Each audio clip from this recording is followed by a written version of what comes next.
Alright, this is the Tutor Wizard. Please subscribe right here. You'll get notifications for a bunch of videos in this series and other series. This one's Noodles. I know. He's just trying to climb up all the everything around us. So I figured I would hold him for a second so he doesn't interrupt or try and attack the cameraman or something again. I know. We're going to do trigonometry. A history lesson about trigonometry. So yeah, this time we're actually not going to make you do find the angle of the... No, we're not going to do that. Use the trigonometric identity to solve that. Prove that... No, we're just going to go back to the basics and find out where they came from. Right, Noodles? Plus I had to chase him down, so I'm out of breath. He didn't want to come and do that. He just wanted to taunt from the background, and then I tried to get him. He's like, haha, make me chase you down. We're going to start with this diagram, basically. I have a circle. More importantly, in the first quadrant of that circle, or in here, we have a diagram with a bunch of lines and points and stuff in there, and we can start labeling. This could be O, this one is A, this one is the point B, C, this one is the point D, E, those ones are not the scale. So in here I've labeled 3 people, not the classic ones. Sokotoa, Shochak Kao, the other one. What are they saying in here? You've probably learnt one of the versions of trigonometry, and in particular, even in those books, even pre-calculus or most of the time when we do this, there's actually 2. There's trigonometry of right triangles, this scenario, and then trigonometry of real numbers. That's totally different. And that's where they get the negatives and the wave and all of the graph of this trigonometric functions of real numbers.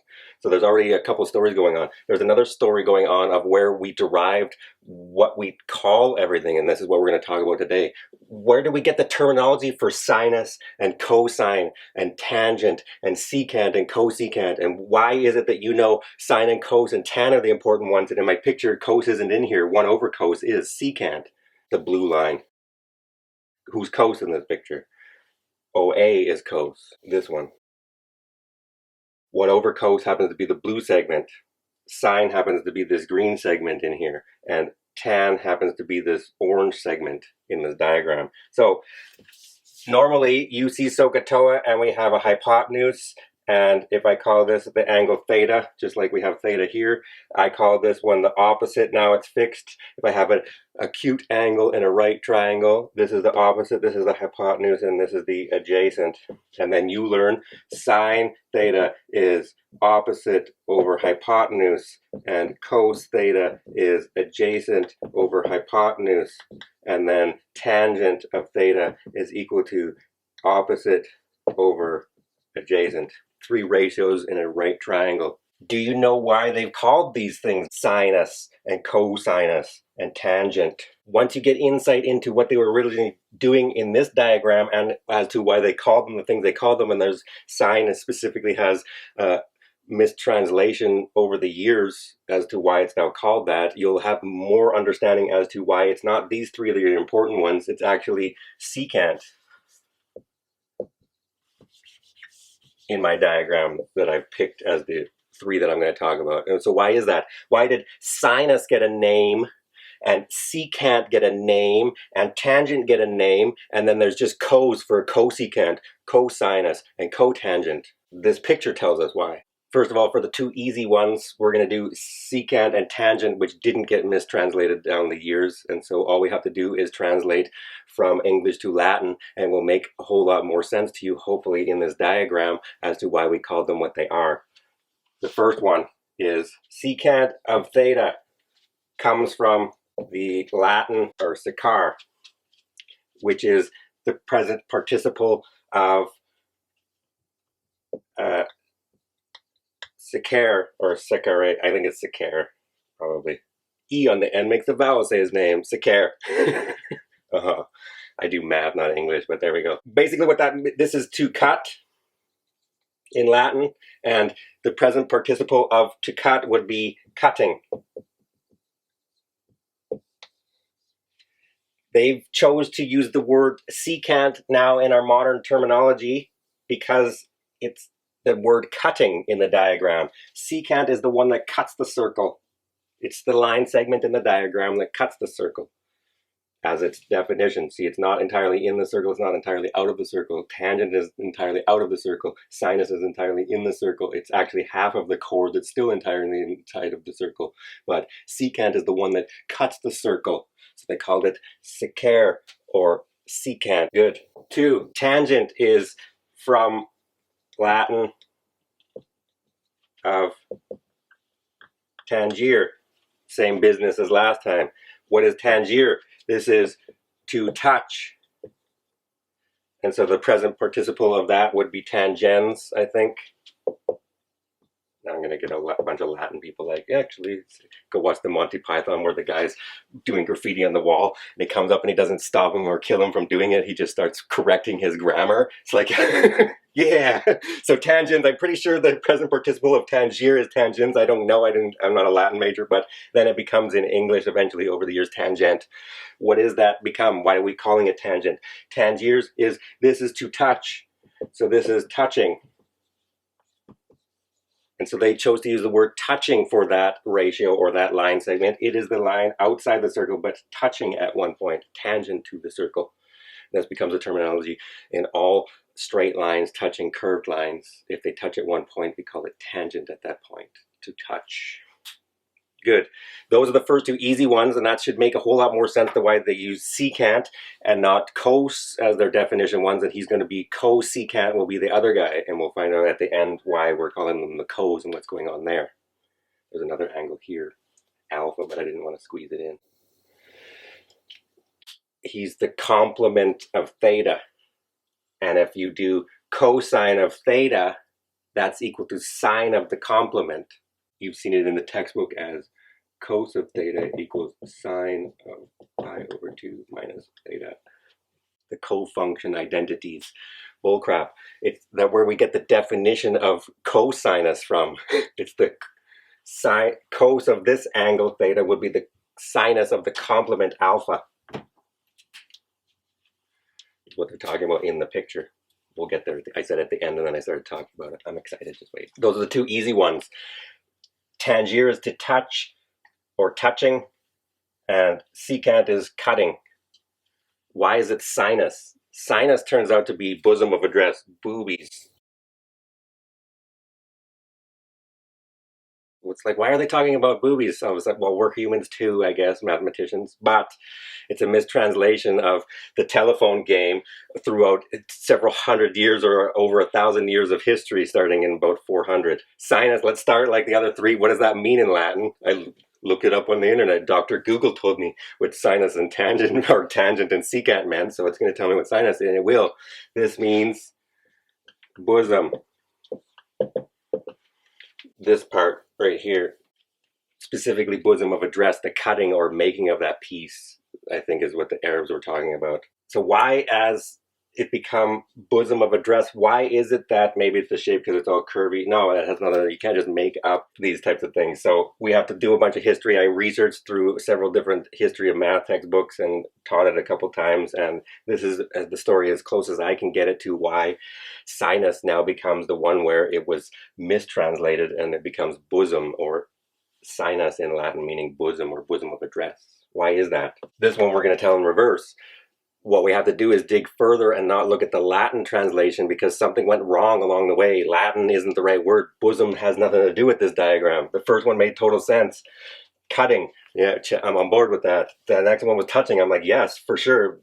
Boobies. It's like, no, I don't. Why is this one sinus all of a sudden? Bosom. I don't. That one didn't. I don't get it. So we go back to circa 400. Aryabhata. What is he doing? Calls sine Arda Gia, or I saw some reverse it, Gia Arda. Either way, half chord. Half chord makes total sense. A chord in any context will make another chord over here. You're ruining the pretty picture. It's my picture. I'll do what I want. Oh, it's not even rectilinear anymore. Nice try. Oh, you've ruined everything. Stop it. Chord. A chord is a straight line segment. The first one wasn't straight, so I had to redo it. The first one was not a chord. This is any straight line segment between 2 points is a chord.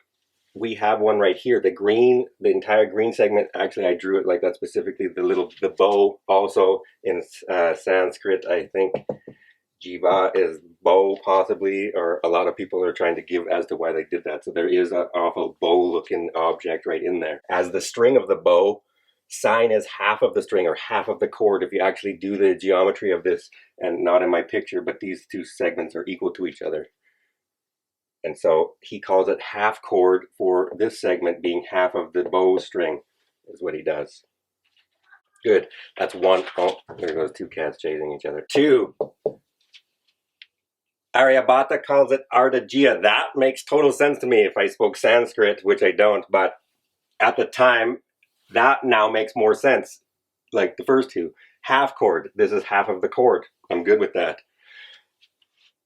Over time, it just gets shortened to Jia. And then over time also, India and these regions start interacting with the Arab states, and they want to translate and get all the mathematics from India and Aryabhata. And so when they translate this becomes literally translated as Jiva, I believe. And now here's where the problem comes. Letters are consonants and vowels are just diacritical arcs. And it's a convention a lot of time to omit the diacritical arcs or omit the vowels from this. So they would have just wrote in Arabic JB. They get where they've translated, and they would have known from Sanskrit that they had called it half chord. The next problem that comes along is when we translate it from Arabic to Latin. And so what happens there? At this form, what happened is Ardhajya, the commonsensical terminology of calling it half chord or half string of the bow, gets mistranslated or literally translated, and then the notation, the convention drops the vowels, and then we get this symbol in Arabic, the two letters J and B written in Arabic. Now what happens is Gherardo of Cremona enters circa 1150 AD, roughly 400 years in between. So I also forgot in II, the Arabs are doing this in about the 8th to 9th century, so the late 700s to early 800s. Aryabhata is doing this in the 400s ADs, so it took 400 years to get the translation shortened and then written as just the JB over 400 years in Arabic, and then 400 in 1200 years, from 800 to 1200, roughly another 300 to 400 years, it slowly gets to Europe, and Leonardo of Pisa's similarly along this timeline right around this time, and all of the Silk Road and all of this stuff is going on. So now they're connected, and the Italians and a bunch of people are trying to understand the wisdom of the Arabs and all of this stuff that they have from the House of Baghdad, etc. So he gets his hand on a copy of this and translates this, and the only word in Arabic that has meaning is this one, Jaib. I don't know if that's the correct pronunciation. Either way, he translates that into Latin as sinus. Jayab. So Jiba had no meaning in Arabic. So they were like, Gherardo's trying to translate this, and all he has is the JB. So he says it could be JAB, or there could be JIB, this one, and that has no meaning, and then this one does have meaning. So this one becomes bosom of a dress specifically in Arabic. So he says, well, they're using the word for bosom. The only meaningful thing that I can find in Arabic for the two symbols JB is bosom. So it's him. Do you mind it, Gherardo? I don't know. He calls it boobies. It comes from Gherardo of Cremona. He calls it sinus from the mistranslation of bosom. So it goes from Ardhajya half chord to the shorthand of Jiba to this to the shorthand of JB. Then Cremona tries to turn it into this word, and then it goes to sinus. This is the story of how we get from the commonsensical terminology of half chord to what it now is. Coincidentally, in Latin, it would have been media corda, I believe we looked up. That's what it probably would have if he'd had, and it hadn't been mistranslated from Sanskrit to Arabic, and we would have got the Arabic half chord, and we would have got the original Sanskrit half chord. Ardea would have been translated most likely as media corda in Latin, and then we would have called it something else. What would the symbol for sine now be? It wouldn't be sine of theta. It would have been some other terminology entirely. Secant, I'm going to guess, would have stayed because it was the cut one and it didn't get mistranslated. And tangere would have been there because it wouldn't have got mistranslated, but I'm going to guess sine would have had an entirely different symbol. I don't know what it would have been, but something based on media corda. I'm going to guess MC or something like this. Mic drop.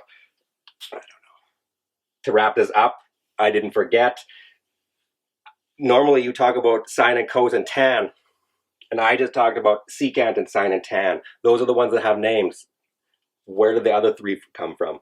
The picture still. So from this picture, we now have a historical analysis of why they've called them what they called them in the original terminology of where they come from and handed down from the original Latin, which was the lingua franca for hundreds of years after this scenario.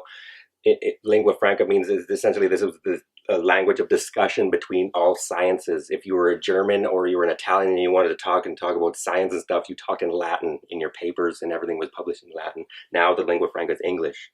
Luckily for me, I didn't have to learn another one. Unluckily, I think for me, I was born an English speaker, and the lingua franca, you want it to be a different one, so you learn a different language. Learn languages, learn math, do some stuff. From this, I have now sine theta from the diagram, half chord or boobies. We have secant theta, who is the guy for cos, but he's 1 over cos, but he comes obviously from this picture. And then we have tangent, to touch in the picture. Those are the three. From SOHCAHTOA, you learned sine and cos and tan. Where do we get this terminology? From sinus, I'll do the sine one, and then the other two are the same business. For sinus, where does he get a co from? Cosine was originally written co dot sine of theta. And that meant in Latin, complementi sine. The complement of sine. Who is that? What that means is if I do sine of the complement, that would be cosine of theta. So cosine of theta, what they mean will be sinus of alpha is what they really meant in the triangle. So in here, I don't want to ruin it, but we have a triangle right here. What you do in geometry when you're trying to prove something and you don't want to ruin the picture you already have, you draw a side picture. So there's that triangle. I've moved it. So here's theta and here's alpha. Cosine of theta would be sine, the sinus, the same definition of sinus in this one, the half chord sinus of that other angle. I won't get into it, but this is where the terminology is coming from. It's the complement of the sinus is the cosine ratio, OA. From sine, we have an angle. We would also get cosine, they call it. From secant, the one that I've now defined, who happens to be 1 over this, but in the terminology that we end up getting, we also have, if we put secant, sorry, first of all, that's just c theta. Secant of theta is this one. If I do in that ratio, secant of, or cosecant of this theta would be secant of alpha, is what they're saying. The other ratio, if I did secant of this ratio, alpha, or this angle alpha, I would get cosecant of theta. And so that gives me cosecant, the cos, the complements of these complement angles. See, this is 90 degrees also. So theta plus alpha has to equal pi over 2. And so alpha is equal to pi over 2 minus theta, which they're calling the complement of theta. So this is where the co comes from. But originally they had defined sine and secant and tan first. So then there would be a complement of this complement of the angle game for the other three. So there would be cos, the complement of sinus, the complement of secant, and the complement of tangent. And this is where we get the other terminology, cosecant, or cotangent, and cosinus.